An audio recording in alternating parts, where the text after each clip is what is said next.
Don't ask the internet something you're not ready and willing to answer yourself. Let's go! The first question I asked related to excellent questions to ask a potential new therapist was, how successful have you been at treating the difficulty I have, and what have some of those changes looked like? So if I take something common I treat in my practice like depression, I would say I feel really confident in treating your depression. My first job is to get curious everything about how you experience depression, where it comes from for you, what are some of the common symptoms you experience, what are things that make your depression worse and maybe have you slipping into a depressive episode, and what are the things that help your depression, help you climb out. The type of therapy I use is called interpersonal process therapy, which posits our early life experiences, how we grew up, our family, our cultural background, all impact the way we see ourselves and how we interact with the world.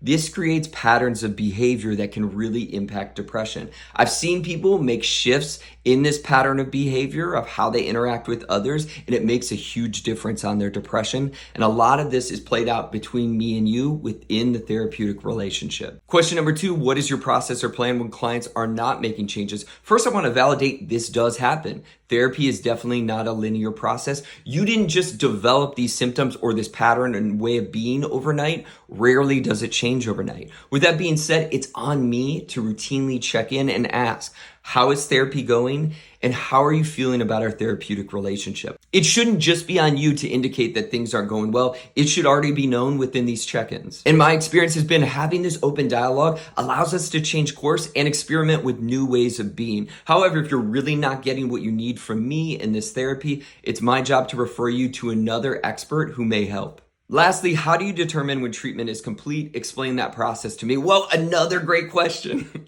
So my experience has been therapy is used generally 2 different ways. One is making steady progression towards a goal or maybe a few different goals. And the other is used as ongoing self-reflection, emotional processing, and more like mental health maintenance. There is no wrong way to use therapy, but we should be using the check-ins to make sure therapy is working for you. But if you feel you've gotten what you need from therapy, I may share my thoughts or concerns about that if there are any. But if you decide to step back, I'll encourage you, wish you the best, and also remind you, as long as I'm still in practice, you can hit me up anytime and we'll put something in the books.